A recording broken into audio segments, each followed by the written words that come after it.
O mistério revelado sobre os três céus.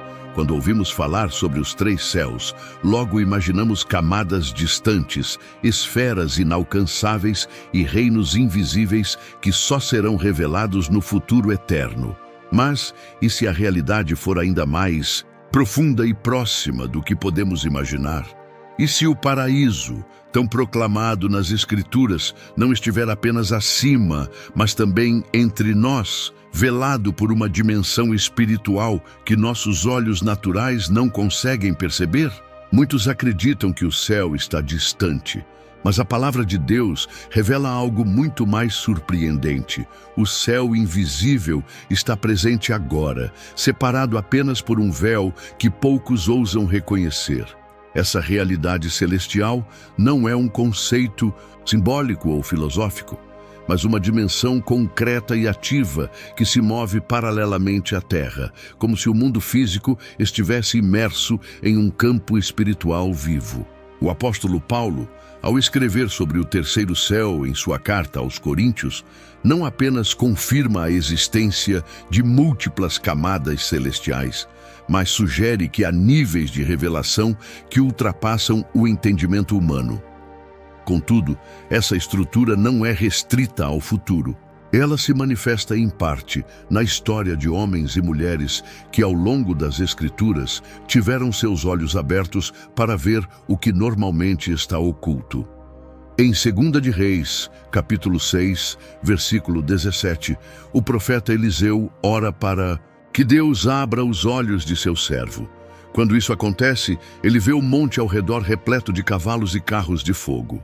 Eles já estavam ali, mas só puderam ser vistos quando o véu foi momentaneamente retirado. Essa cena não descreve uma visita angelical temporária, mas a revelação de um ambiente que já existia em paralelo ao mundo visível.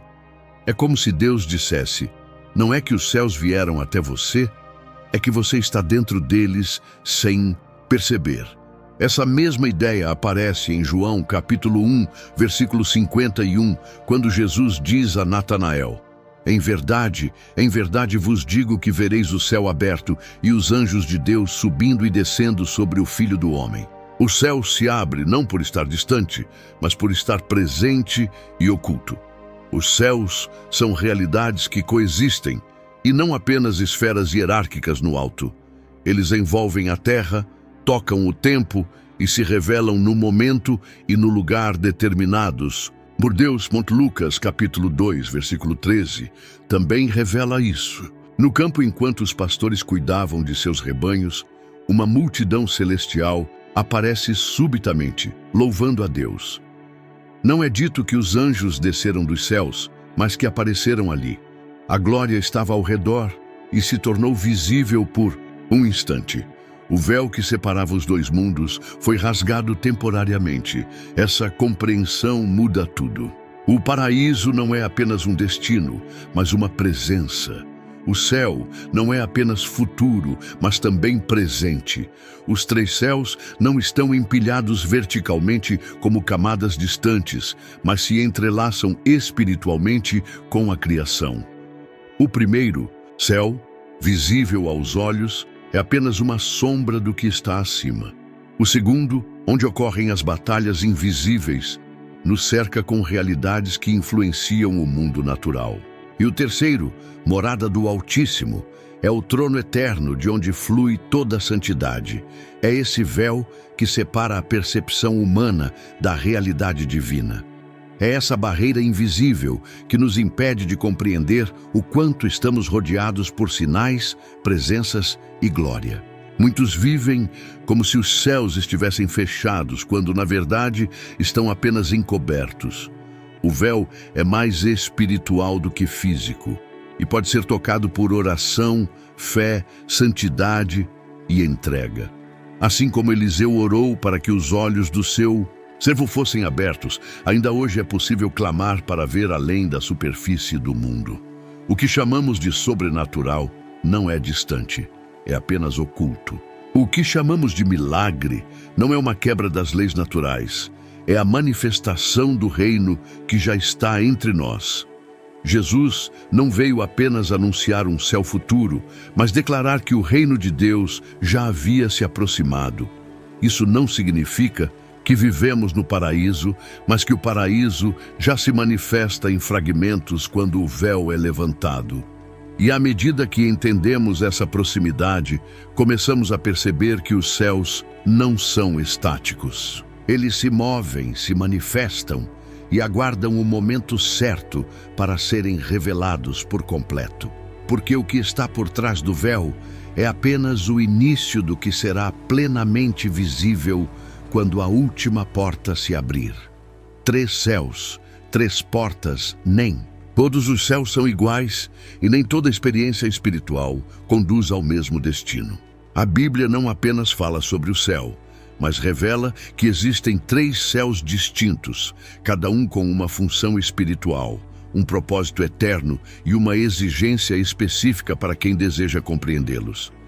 A compreensão dessa estrutura é fundamental para quem anseia entender o reino de Deus com maturidade. Ao contrário da ideia simplista de um único céu celestial, a Escritura apresenta uma hierarquia espiritual em camadas, como se fossem portais, níveis de revelação, que o homem só atravessa mediante resposta apropriada. O apóstolo Paulo, ao escrever à igreja de Corinto, relatou uma experiência sobrenatural que ultrapassa os limites da linguagem humana. Ele disse: "Conheço um homem em Cristo que há 14 anos foi arrebatado até o 3º céu. Se no corpo ou fora do corpo, não sei, Deus o sabe. E esse homem foi arrebatado ao paraíso e ouviu palavras inefáveis, que ao homem não é permitido falar." Segunda aos Coríntios, capítulo 12, versículos 2 a 4. Essas palavras não são simbólicas, elas são descritivas. O 3º céu é real.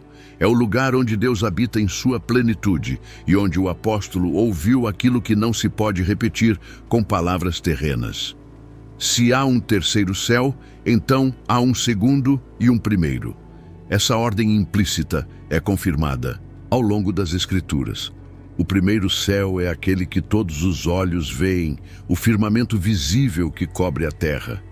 É o céu da criação, das nuvens, das estrelas, dos pássaros. Gênesis capítulo 1, versículo 20, declara que Deus criou as aves que voam sobre a terra no firmamento dos céus. Esse é o primeiro portal, o mais acessível e ainda assim profundamente espiritual. Ele não é apenas físico, ele é o palco da revelação visível da glória de Deus. Como está escrito no Salmo 19, versículo 1, os céus proclamam a glória de Deus, e o firmamento anuncia a obra das suas mãos. O 2º céu, por outro lado, é o domínio invisível onde batalhas espirituais ocorrem. É onde se manifestam principados, potestades e forças que não podem ser detectadas pelos olhos naturais, mas que operam com influência decisiva sobre a terra. É neste céu que os conflitos descritos em livros como Daniel, capítulo 10, se desenrolam. O anjo que apareceu a Daniel disse: "O príncipe do reino da Pérsia me resistiu por 21 dias", revelando que forças espirituais agem sobre nações e resistem à vontade de Deus. O 2º céu é também o domínio, onde Satanás ainda atua como acusador, aguardando o juízo final, como descrito em Apocalipse capítulo 12. O 3º céu, por fim, é o mais elevado. É o paraíso mencionado por Paulo, onde a santidade de Deus é manifesta sem filtros, onde os santos serão recebidos e onde a nova Jerusalém descerá no tempo determinado. É o céu da plenitude, o lugar do trono, o centro absoluto da glória, eterna. É ali que João teve visões grandiosas no livro do Apocalipse. Apocalipse capítulo 4, versículo 1, registra: "Depois destas coisas olhei, e eis que estava uma porta aberta no céu. E a primeira voz, que como de trombeta ouvira falar comigo, disse: Sobe aqui, e te mostrarei as coisas que depois destas devem acontecer." Uma porta aberta. Não um buraco, nem uma janela, mas uma porta. Isso indica acesso, mas também restrição. Só entra quem é convidado. Cada um desses céus funciona como uma porta espiritual. O primeiro exige reverência. O segundo exige discernimento. O terceiro exige santidade. Não se acessa o terceiro céu com a mesma postura com que se contempla. O firmamento. O primeiro céu nos impressiona, o segundo nos testa, o terceiro nos transforma. No primeiro vemos a criação, no segundo enfrentamos oposição. No terceiro, somos recebidos. É por isso que Jesus, ao declarar ser o caminho, a verdade e a vida, completa dizendo: ninguém vem ao Pai senão por mim. João, capítulo 14, versículo 6. O caminho para o terceiro céu, não, é uma jornada física, é uma jornada espiritual que só pode ser trilhada por quem passa por transformação interior. Não se trata de esforço humano, mas de redenção. Por isso o livro de Hebreus, capítulo 4, versículo 16, convida: aproximemo-nos, portanto, confiadamente do trono da graça, a fim de recebermos misericórdia e acharmos graça para socorro em ocasião oportuna. Esse trono da graça está no terceiro céu, mas só é acessado por aqueles que, pela fé, atravessam os portais do reino. A distinção entre os três céus não é um detalhe técnico, é uma chave espiritual. Quem não entende essa ordem, mistura funções, confunde sinais e perde discernimento. Muitos querem acessar o trono, mas ainda não discerniram o campo de batalha. Outros se maravilham com o firmamento, mas não percebem que há mais além da beleza das nuvens. A revelação do céu é progressiva, e à medida que se avança, a exigência espiritual aumenta. Por isso, a cada passo, uma nova resposta é exigida. Não se trata de conquistar o céu, mas de responder ao chamado de Deus em cada nível. A porta do primeiro céu se abre com adoração, a do segundo com intercessão e a do terceiro com rendição total. Deus não esconde os céus do homem, Ele apenas os revela àqueles que desejam encontrá-lo de verdade. E é nessa busca profunda, nessa escalada espiritual, que se inicia com a contemplação e culmina na presença gloriosa, que os olhos se abrem para uma verdade ainda mais perturbadora. Pois entre o primeiro e o terceiro céu há um domínio onde a escuridão ainda resiste à luz. Um domínio onde o inimigo acusa, batalha e interfere. E entender essa zona intermediária é essencial para quem quer vencer no reino. O céu do conflito. Porque Deus ainda permite Satanás lá. Poucos percebem que a guerra mais antiga da existência não começou na terra. Ela nasceu nos céus. Antes que o pecado fosse sentido por Adão, antes mesmo que o Éden fosse plantado, já havia confronto nos lugares celestiais. Essa realidade desafia nossa lógica natural. Como pode haver conflito num lugar considerado sagrado? Se o céu é a morada de Deus, por que ainda há espaço para a presença do mal? A Escritura não nos deixa sem respostas. Em Jó, capítulo 1, versículos 6 e 7 está escrito: num dia em que os filhos de Deus vieram apresentar-se perante o Senhor, veio também Satanás entre eles. Então o Senhor disse a Satanás: de onde vens? E Satanás respondeu ao Senhor: de rodear a terra e passear por ela. Essa passagem revela uma verdade muitas vezes ignorada. Mesmo depois de sua queda, Satanás ainda tinha acesso a determinados níveis celestiais, sendo autorizado a se apresentar diante de Deus. E o mais perturbador é que ele não veio calado. Veio para acusar, para questionar, para tentar destruir a integridade de um justo. Esse padrão de atuação não foi um caso isolado. Em Apocalipse capítulo 12, versículo 10, ouvimos uma voz alta declarar: agora veio a salvação, e o poder e o reino do nosso Deus, e a autoridade do seu Cristo, porque foi lançado fora o acusador dos nossos irmãos, o mesmo que os acusa de dia e de noite diante do nosso Deus. A figura do acusador, que trabalha continuamente para condenar os que pertencem ao Senhor, é apresentada como um personagem ativo até o momento da expulsão final.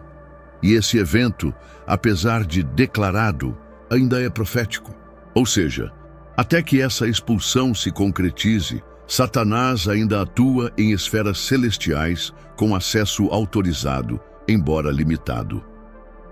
O conflito que existe no céu não é permanente, mas é necessário dentro do plano eterno. Deus, que poderia eliminar toda oposição com uma só palavra, escolheu permitir um tempo de atuação limitada do inimigo. Isso não é fraqueza divina, é parte de um propósito que inclui julgamento justo, manifestação da glória e a revelação completa da fidelidade dos santos. O céu, portanto, não é apenas lugar de adoração, é também tribunal. É o local onde argumentos são ouvidos, onde testemunhos são apresentados e onde o justo juiz pronuncia sentenças eternas. Zacarias, capítulo 3, também ilustra esse cenário. O profeta tem uma visão em que Josué, o sumo sacerdote, está diante do anjo do Senhor, mas Satanás está à sua direita para acusá-lo. E o Senhor responde: "O Senhor te repreenda, ó Satanás. Sim, o Senhor que escolheu Jerusalém te repreenda." Aqui vemos novamente o inimigo em posição de acusação e Deus em posição de defesa do seu servo. Essa dinâmica revela que o céu é palco de conflitos que refletem diretamente na vida daqueles que servem ao Altíssimo na terra.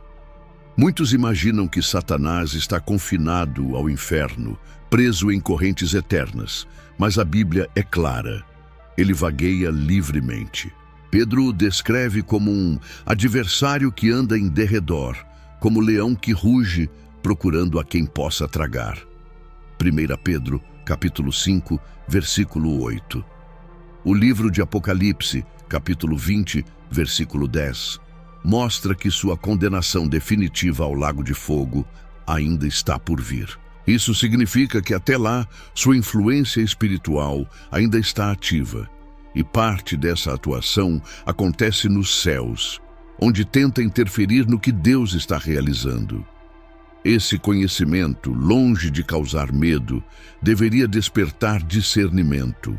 O segundo céu, esse domínio entre o visível e o trono de Deus, é onde a batalha acontece. É nesse lugar que os anjos guerreiam, que as orações são confrontadas e que o destino de nações pode ser decidido. Daniel, capítulo 10, versículo 13, traz um exemplo contundente. O anjo que foi enviado a Daniel precisou de ajuda para romper a resistência espiritual do príncipe da Pérsia, uma entidade espiritual maligna que atuava nos céus, sobre a terra. Somente com o auxílio de Miguel, um dos príncipes celestiais, ele conseguiu romper e entregar a resposta. A realidade é clara. Enquanto os céus superiores são lugares de glória, os céus intermediários ainda abrigam conflito. E isso não diminui a santidade de Deus, pois ele não está em guerra consigo mesmo. A guerra é entre o reino que já veio e o império das trevas que resiste à sua total manifestação. A presença de Satanás em certos domínios celestiais não contamina a santidade divina, pois ele é tolerado por um tempo e para um propósito: o cumprimento completo da justiça. O dia virá em que o céu será totalmente purificado de sua presença, mas esse dia ainda pertence ao tempo profético. Por enquanto, é necessário entender que parte da intercessão, da adoração e da fidelidade dos crentes é observada nesse contexto de acusação constante. E é por isso que Hebreus, capítulo 7, versículo 25, diz que Jesus vive para interceder por nós. Ele não apenas venceu na cruz, ele nos defende no céu. Sua intercessão constante é o que nos protege do peso das acusações do adversário. O sangue do Cordeiro não apenas perdoa, ele silencia o acusador. Essa compreensão muda a forma como oramos, como resistimos e como caminhamos. Não estamos apenas enfrentando lutas aqui na Terra. Estamos sendo lembrados, vigiados e julgados no céu. E nesse tribunal, quem se levanta a nosso favor é o Filho do Deus vivo, o único digno de abrir os selos e governar sobre tudo. Mas o cenário onde isso acontece ainda abriga ecos de confronto, pois até que venha o juízo final, a sala do céu ainda ecoa as vozes da oposição. E é exatamente nesse ambiente que outros seres celestiais se movem. Eles não apenas batalham, mas proclamam, anunciam e descem com missões específicas. Entre o céu mais alto e a terra, há uma região onde os mensageiros voam e onde a eternidade encontra o tempo. O meio do céu, onde os anjos nos observam, entre os céus do conflito e o trono eterno, existe uma região espiritual que parece estar em constante movimento. Não se trata apenas de um espaço simbólico, mas de uma realidade descrita nas Escrituras como o meio do céu. Um lugar onde seres celestiais transitam, proclamam mensagens divinas e observam atentamente os acontecimentos na terra. Poucos dão atenção a essa dimensão, mas ela é mencionada com clareza no livro do Apocalipse, e compreender sua função é essencial para quem deseja discernir como o céu interage com o tempo e a humanidade. Em Apocalipse, capítulo 14, versículo 6, João escreve: Vi outro anjo voando pelo meio do céu, tendo o evangelho eterno para pregar aos que se assentam sobre a terra e a toda nação, tribo, língua e povo. A expressão grega usada aqui é mesoranema, que literalmente significa céu do meio, ou região intermediária dos céus. Essa dimensão não é o céu visível do firmamento nem o trono inacessível da glória eterna, mas uma zona de proclamação, de atividade espiritual contínua. É ali que os mensageiros divinos se movimentam com autoridade delegada, cumprindo missões específicas em nome de Deus. Essa não é uma menção isolada. Em Apocalipse, capítulo 8, versículo 13, está escrito: E olhei e ouvi um anjo voando pelo meio do céu, dizendo com grande voz: Ai, ai, ai dos que habitam sobre a terra, por causa das outras vozes das trombetas dos 3 anjos que ainda hão de tocar. O meio-céu é, portanto, lugar de anúncio. As vozes que ecoam desse espaço não são sons aleatórios, mas proclamações de juízo, salvação e advertência. Eles não vêm do trono, mas o representam. Não vêm da terra, mas a impactam diretamente. Essa dimensão celestial é também palco de observação. Hebreus, capítulo 12, versículo 1, afirma que estamos rodeados por uma tão grande nuvem de testemunhas. E em Hebreus, capítulo 1, versículo 14, os anjos são chamados de espíritos ministradores enviados para servir aqueles que hão de herdar a salvação. Isso nos mostra que há um interesse legítimo, constante e vigilante da parte do céu sobre o que acontece com os filhos de Deus. Eles não apenas executam ordens, mas observam, acompanham e se movem em momentos-chave para agir. Essa observação angelical também aparece no livro de Daniel. Em seu capítulo 4, Nabucodonosor relata uma visão onde um vigilante, um santo, descia do céu com uma mensagem divina. A palavra vigilante usada ali aponta para seres espirituais, cuja função está ligada à supervisão, ao discernimento do tempo e à execução de decretos celestiais. São criaturas que transitam pelo meio do céu e carregam consigo o peso da autoridade delegada. O meio-céu é, portanto, o lugar onde céu e terra se encontram com mais intensidade. É onde os anjos que proclamam o Evangelho eterno recebem ordens e, com pressa divina, seguem para suas missões. É onde os que tocam trombetas iniciam os juízos. É onde aqueles que clamam "ai" sobre os habitantes da terra anunciam a aproximação do fim. Mas também é onde o céu libera promessas, envia respostas e age em favor dos que esperam no Senhor. Esse espaço celestial não é limitado pelo tempo. Nele, os anjos operam além da cronologia humana. Quando um anjo aparece diante de um profeta ou de um servo fiel, sua origem está muitas vezes ligada a essa região. Ele vem do meio do céu, porque sua missão é tocar tanto o invisível quanto o visível. Ele traz consigo o eterno em forma de palavra, instrução ou intervenção.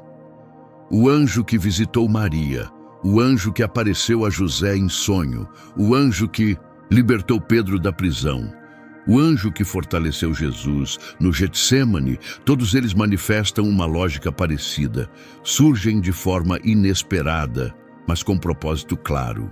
E embora a Escritura nem sempre diga de onde exatamente eles vêm, é possível perceber que suas missões brotam dessa zona celeste onde o reino está em trânsito, onde ordens são emitidas e onde o tempo se curva à vontade de Deus. Os anjos que voam pelo meio do céu não são apenas mensageiros. Eles são sinais vivos de que o céu está em constante movimento, de que a eternidade não está distante, mas em rotação contínua ao redor de tudo que está sendo realizado na terra. É por isso que a palavra voando aparece repetidamente em Apocalipse. Não é para indicar leveza ou misticismo, mas urgência, agilidade e cumprimento do tempo profético. A existência do meio-céu também aponta para o fato de que o reino de Deus não é imóvel. Ele se move, se aproxima, se revela. E os que habitam nele não são estáticos, mas agentes de transformação. É ali que a palavra é liberada antes de tocar os corações. É dali que partem os sinais que mudam o rumo das nações. É através desse espaço que Deus move as engrenagens invisíveis do seu plano.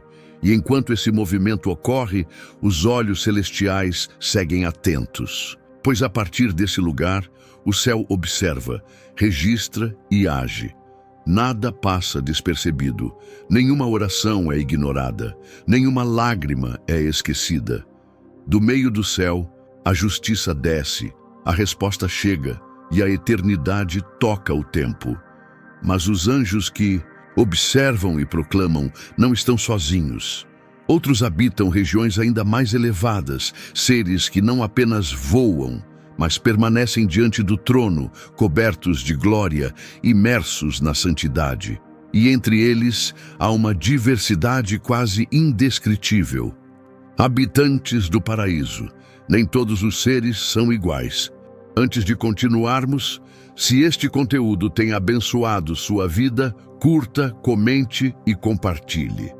Se inscreva no canal e se quiser abençoar o canal, clique no botão Valeu e deixe uma oferta de qualquer valor ou se torne membro. Assim, continuamos. Investindo em pesquisa e melhorias para abençoar ainda mais a sua vida. Continuando, se os céus são reinos vivos, se o trono está estabelecido, se o meio do céu é rota de mensageiros e proclamações, é inevitável perguntar: quem realmente habita esses lugares? Que tipo de seres celestiais povoam os céus e executam a vontade de Deus? A imagem comum de anjos com asas mal arranha a superfície do que a Bíblia revela. O reino celestial é habitado por uma diversidade impressionante de criaturas espirituais, cada uma com aparência, função e autoridade distintas. E conhecer essa hierarquia não é mera curiosidade. É um passo essencial para compreender a ordem e a glória do reino invisível. A primeira categoria são os anjos, os mensageiros. O termo anjo vem do grego ângelos, que significa exatamente isso, mensageiro. São eles os que aparecem com mais frequência na narrativa bíblica. Desde Gênesis até o Apocalipse, os anjos cumprem missões específicas, geralmente ligadas à comunicação entre Deus e os homens. Em Gênesis capítulo 19, 2 anjos visitam Ló para adverti-lo sobre a destruição iminente de Sodoma. Em Mateus capítulo 28, um anjo remove a pedra do túmulo e anuncia que Jesus ressuscitou. Esses seres são rápidos, objetivos e sempre agem sob ordem direta. Não falam por si mesmos, falam em nome do Altíssimo. Mas nem todos os anjos são apenas mensageiros. Há uma categoria especial, os guardiões. Em Mateus capítulo 18, versículo 10, Jesus diz: Vede, não desprezeis a qualquer destes pequeninos, porque eu vos digo que os seus anjos nos céus sempre veem a face de meu Pai, que está nos céus. Esse versículo aponta para a existência dos chamados anjos da guarda, seres designados para proteção específica. Eles não apenas observam, mas agem, intervêm, se colocam entre o perigo e o propósito de Deus. São enviados com uma missão de cuidado. A palavra declara que o anjo do Senhor acampa-se ao redor dos que o temem e os livra. Salmo 34, versículo 7. Há ainda os guerreiros, anjos que não apenas protegem, mas batalham. A Escritura menciona pelo menos um deles, com nome Miguel. Em Apocalipse, capítulo 12, versículo 7, está escrito: Houve batalha no céu, Miguel e os seus anjos batalhavam contra o dragão. Miguel não aparece trazendo mensagens, mas empunhando espada. Ele é príncipe celestial, comandante de legiões. A função desses anjos é resistir às forças malignas que se movem entre os céus e a terra. São agentes de guerra espiritual, movendo-se com autoridade em favor do povo de Deus. Quando Daniel orava e a resposta demorava, foi Miguel quem rompeu a resistência do príncipe da Pérsia, como relata Daniel capítulo 10. Além dos anjos, há os querubins. Ezequiel capítulo 10 oferece uma visão detalhada dessas criaturas. Não são semelhantes aos mensageiros comuns. Têm 4 rostos, asas que se tocam e se movem como relâmpagos. Eles aparecem também em Gênesis capítulo 3, quando Deus coloca querubins com espada flamejante para guardar o caminho da árvore da vida. Querubins não anunciam, nem batalham. Eles guardam. São os vigilantes da santidade, posicionados diante de locais sagrados e segredos divinos. São criaturas de temor e reverência, ligadas diretamente à presença e à glória. Há também os serafins. Em Isaías capítulo 6, o profeta tem uma visão do Senhor assentado no alto e sublime trono, e os serafins voavam ao redor, cobrindo o rosto e os pés com asas, enquanto clamavam: Santo, Santo, Santo é o Senhor dos exércitos. Toda a terra está cheia da sua glória. Esses seres são marcados pela adoração incessante. Não anunciam, não lutam, não guardam, adoram. E sua adoração é fogo puro. O nome serafim vem do hebraico saraf, que significa ardente. Eles estão ao redor do trono, inflamados de glória, consumidos pela majestade de Deus, repetindo eternamente o clamor da santidade. É importante destacar que nem todos os seres celestiais permanecem fiéis. A Bíblia nos alerta para a existência dos anjos caídos, que, embora criados como parte do exército celestial, escolheram se rebelar. 2 Pedro capítulo 2, versículo 4, afirma: Deus não poupou os anjos que pecaram, mas, lançando-os no inferno, os entregou às cadeias da escuridão, ficando reservados para o juízo. Judas, versículo 6, complementa: Os anjos que não guardaram seu estado original, mas deixaram sua própria habitação, ele tem guardado em prisões eternas, sob trevas, até o juízo do grande dia. Esses seres, liderados por Satanás, atuam ainda hoje. São responsáveis por engano, opressão, manipulação espiritual. E ainda que derrotados na cruz, continuam operando até o tempo do julgamento. Efésios capítulo 6 nos adverte a vestir toda a armadura de Deus, pois nossa luta não é contra carne e sangue, mas contra principados, potestades, dominadores deste mundo tenebroso e forças espirituais do mal nas regiões celestiais. Ao compreendermos essa complexa hierarquia, entendemos também que o céu não é um reino desorganizado. Tudo tem ordem, função e propósito. A diversidade dos seres celestes reflete a grandeza de Deus. Ele não repete, ele cria com intencionalidade. Cada ser reflete um aspecto da glória. Os mensageiros revelam sua voz, os guardiões sua fidelidade, os guerreiros sua justiça, os querubins sua santidade, os serafins sua majestade. Até os que caíram servem involuntariamente à sua soberania, pois nada escapa ao seu governo. E se os céus são assim organizados, que dizer da terra? Se os anjos têm funções específicas, será que nós, os redimidos, não temos também? A ordem celestial nos ensina sobre missão, sobre identidade e sobre chamado. Porque assim como há hierarquia nos céus, há propósito sobre cada filho de Deus na terra. Mas ainda que cada um desses seres opere nos céus, há uma barreira que separa tudo isso da percepção comum. Uma divisão entre o visível e o invisível, entre o agora e o eterno. Uma barreira que, desde a queda, limita nossa visão, mas não impede o plano divino. A barreira entre o céu e a terra. Por que ainda não podemos ver? Mesmo com tudo o que a Bíblia revela sobre os céus, seus habitantes, sua estrutura e sua proximidade, uma pergunta permanece ecoando em quem busca entender os mistérios de Deus. Se tudo isso é tão real, por que não conseguimos ver? Porque mesmo com fé, oração e entrega, o céu ainda parece tão distante. A resposta está em uma barreira invisível, porém absolutamente real. Uma separação que se estende desde o Éden até os nossos dias. Uma barreira que não é feita de matéria, mas de condição espiritual. Desde o princípio, Deus desejou plena comunhão com o homem. Em Gênesis capítulo 3, está implícito que o Senhor andava no jardim com Adão e Eva, e havia liberdade no relacionamento. Não havia véu, não havia medo, não havia distância, mas quando o pecado entrou, algo se rasgou na dimensão espiritual. A comunhão foi interrompida e, com ela, a visão. O pecado não apenas afastou o homem da presença, ele o cegou para a realidade celestial. A consequência foi imediata. Esconderam-se da presença do Senhor. Não porque ele tivesse sumido, mas porque já não podiam suportar sua glória. Isaías, capítulo 59, versículo 2, descreve essa ruptura com precisão.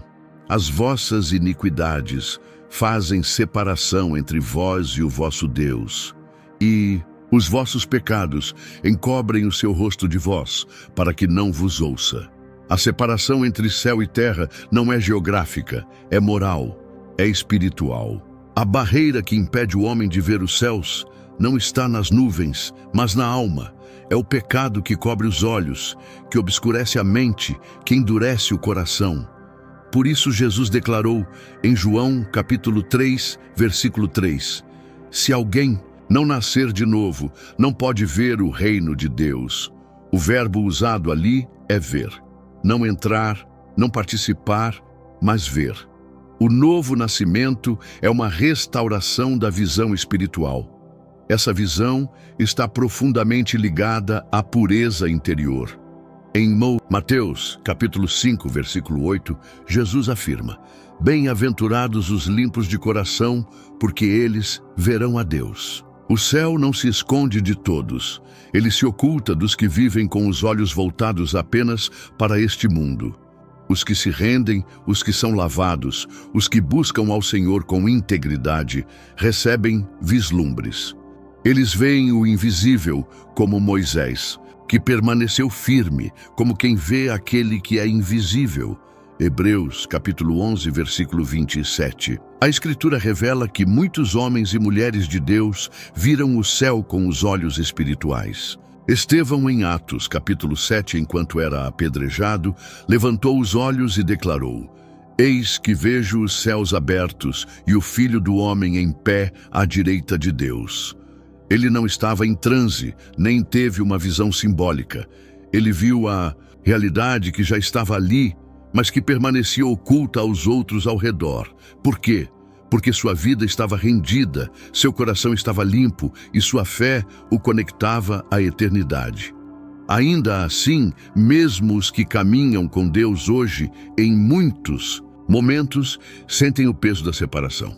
Paulo, escrevendo aos Coríntios, declarou: Agora vemos como por espelho, em enigma, mas então veremos face a face.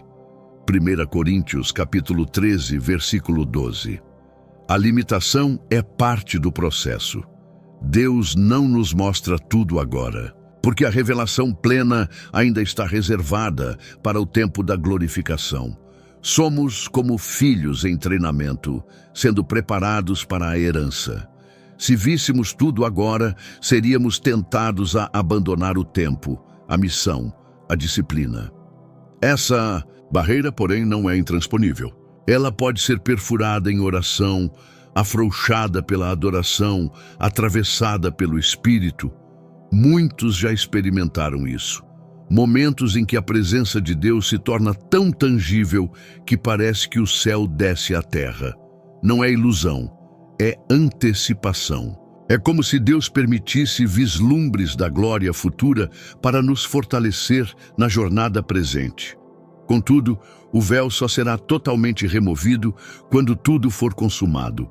Em Apocalipse, capítulo 21, é dito que a nova Jerusalém descerá do céu, adornada como noiva para o seu esposo, e que então Deus habitará com os homens.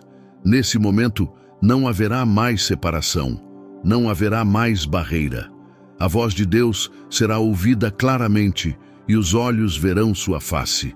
Até lá, caminhamos pela fé, guiados pela palavra, sustentados pelo Espírito. A barreira que hoje ainda nos impede de ver o céu é, em parte, uma misericórdia. Pois se víssemos plenamente a glória que nos espera, a dor deste mundo se tornaria insuportável. Mas se por um lado ela limita, por outro nos convida, porque quem crê que há algo além não vive como quem está preso aqui. Quem entende que o céu é real, mesmo invisível, vive como quem já pertence a ele. E é essa convicção que nos leva a olhar para cima com esperança. Porque ainda que os céus pareçam fechados, a porta já foi aberta por aquele que venceu a morte. E a promessa que ele nos fez é clara: onde eu estiver, ali estareis vós também. A visão plena ainda virá, mas já há um caminho trilhado por um homem que desceu do céu para abrir de uma vez por todas o acesso à eternidade. Porta final. Quando Jesus rasgar o céu pela última vez, existe uma promessa que atravessa todas as páginas das Escrituras. Desde os primeiros capítulos da criação até as últimas visões do Apocalipse, ela pulsa como uma chama que nunca se apaga. O céu não permanecerá fechado para sempre. Ele será rasgado. Não mais por vislumbres, não mais por janelas, não mais por visões isoladas, mas por completo. E aquele que rasgará os céus será o mesmo que já os atravessou antes, Jesus Cristo, o Cordeiro de Deus, o Rei que virá em glória. O profeta Isaías, muito antes do nascimento do Messias, já clamava: se fendesses os céus e descesses para que os montes tremessem diante de ti. Isaías, capítulo 64, versículo 1. Esse clamor ancestral ecoa ainda hoje no coração dos que anseiam pela justiça de Deus, pela restauração de todas as coisas e pelo cumprimento final das promessas. O rasgar dos céus não será simbólico, será literal, visível, inquestionável. Os céus se abrirão como cortinas removidas diante do trono, e todos os olhos verão o que antes estava oculto. João, no livro do Apocalipse, testemunhou esse momento. Em seu capítulo 19, versículo 11, ele escreveu: vi o céu aberto, e eis um cavalo branco. O que estava assentado sobre ele chama-se Fiel e Verdadeiro, e julga e peleja com justiça. O céu se abre não como cenário, mas como evento final. E aquele que surge montado no cavalo branco não vem mais como servo, nem como cordeiro, mas como rei, como juiz, como Senhor dos senhores. Seu nome é Palavra de Deus, e seu manto está tingido de sangue, o sangue da redenção que selou o destino eterno dos que creem. A porta final que se abrirá não é nova. Ela já foi aberta uma vez, em outra direção. Em João, capítulo 14, versículo 6, Jesus declarou: Eu sou o caminho, a verdade e a vida. Ninguém vem ao Pai senão por mim. Com essas palavras, ele não apenas se apresentou como Salvador, mas como acesso. Ele não aponta o caminho, ele é o caminho. A porta que será rasgada no fim já foi aberta na cruz. Quando Jesus morreu, o véu do templo se rasgou de alto a baixo. Mateus, capítulo 27, versículo 51, como um anúncio silencioso de que a separação estava sendo desfeita. Mas o rasgar final ainda está por acontecer. Efésios, capítulo 2, versículo 18, confirma: Por ele, ambos temos acesso ao Pai em um mesmo Espírito. O acesso é garantido, mas o encontro pleno ainda é futuro. Hoje, entramos espiritualmente. No fim, entraremos literalmente. A porta final é o cumprimento de tudo o que foi iniciado. O céu se abrirá como resposta ao sangue derramado, como selo do juízo e como prêmio da perseverança dos santos. Será o fim da espera, o fim da dúvida, o fim da separação. A Escritura diz que ele virá com poder e grande glória. Não, virá escondido. Não virá discretamente. Em Apocalipse capítulo 1, versículo 7 está escrito: Eis que vem com as nuvens, e todo olho o verá, até os mesmos que o traspassaram. Aquele que descerá não é mais o Nazareno humilde, mas o Rei que governa os céus com cetro de ferro. E seu retorno não será silencioso. Os anjos, as trombetas, os exércitos celestiais o acompanharão. Ele descerá, e com ele descerá também a nova Jerusalém, adornada como noiva. Nesse momento, os céus não serão mais um conceito teológico, nem uma promessa invisível. Serão realidade plena, visível, incontestável. O tempo se fundirá com a eternidade, e o que Paulo escreveu se cumprirá. Então veremos face a face. Agora conheço em parte, mas então conhecerei como também sou conhecido. 1 Coríntios capítulo 13, versículo 12. Aquilo que era fé se tornará visão. Aquilo que era esperança se tornará encontro. Jesus é a chave de tudo isso. Ele é o princípio e o fim, o alfa e o ômega. O que abriu o caminho com sangue e o que voltará para buscá-los com glória. Em João, capítulo 17, versículo 24, ele ora ao Pai: Pai, quero que onde eu estiver também eles estejam comigo, para que vejam a minha glória.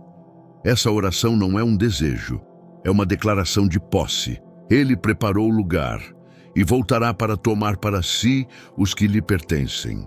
Quando o céu se rasgar pela última vez, não será mais necessário interpretar sinais, buscar vislumbres ou esperar por revelações. Tudo será revelado. O trono será visto. Os rostos dos anjos serão expostos. A luz do Cordeiro iluminará a cidade eterna. Não haverá mais noite, nem templo, nem véus. Tudo será como sempre deveria ter sido. A criação restaurada, a eternidade aberta, a comunhão plena. Mas até lá, permanecemos em expectativa viva. Não como quem espera passivamente, mas como quem vigia, como quem ama sua vinda. Porque a porta final não será aberta para todos, mas para aqueles que responderam ao chamado da cruz, que amaram sua glória mais do que o mundo e que perseveraram mesmo quando o céu parecia distante. A esses será concedida não apenas a entrada, mas a herança, e quando essa porta se abrir, o tempo deixará de contar. A história humana terá cumprido seu ciclo, e os céus não mais se moverão em camadas, porque tudo será unificado em Cristo. O primeiro céu, o segundo céu e o terceiro céu se dobrarão diante daquele que desce para reinar. Não haverá mais véu, não haverá mais barreira, não haverá mais conflito. Haverá apenas o trono, o cordeiro e os que foram lavados no seu sangue. E então, o que hoje conhecemos por fé se tornará a realidade para sempre, habitada por aqueles que esperaram por esse dia. Porque ele prometeu, e eu lhes tenho dado a glória que a mim me deste, para que sejam um, como nós somos um. João, capítulo 17, versículo 22. E quando essa glória for plenamente revelada, os céus não precisarão mais se abrir, porque estaremos dentro deles. Há um céu acima de nós. Não um céu distante e frio, mas um céu vivo, consciente, cheio de movimento e propósito. Ele pulsa com glória, com juízo, com misericórdia e com amor. Ele observa, ele se manifesta, ele se aproxima. Desde o princípio, Deus tem preparado um reino que não é feito por mãos humanas, um reino que transcende o tempo, que sobrevive à morte e que jamais será abalado. Falamos de véus que ainda separam, de barreiras espirituais que obscurecem o invisível, de batalhas que ocorrem acima de nós e de seres celestiais que servem à vontade divina. Mas acima de tudo isso, falamos de uma promessa. Jesus voltará. E quando ele voltar, o céu não será mais um lugar de acesso limitado. Será a nossa habitação. Toda essa jornada que começa na percepção do invisível, passa pela revelação dos céus, pelo confronto com o pecado, pela atuação dos anjos, pela nossa limitação espiritual e termina na volta de Cristo. Tem um só objetivo: nos reconciliar com o Pai. O reino que virá não será imposto com força, mas abraçado por aqueles que amam a presença. Porque no final, o céu não é apenas um lugar. O céu é uma pessoa. E essa pessoa tem um nome acima de todo nome: Jesus Cristo. E hoje, se ao longo dessa mensagem seu coração foi tocado, se em algum momento seus olhos espirituais se abriram um pouco mais para a realidade eterna, não endureça sua alma. A porta ainda está aberta. Ele continua chamando. E o tempo da graça ainda não se encerrou. A eternidade aguarda os que dizem sim, se você deseja se reconciliar com nosso Salvador Jesus Cristo por ter se afastado dos caminhos, ou quer iniciar hoje uma nova jornada rumo à salvação eterna, comente aqui embaixo: eu te aceito, Senhor Jesus, como meu único e suficiente Senhor e Salvador da minha vida. Esse simples ato pode ser o início da restauração mais profunda da sua alma. E se você já é de Cristo, declare seu amor por Ele comentando Amém.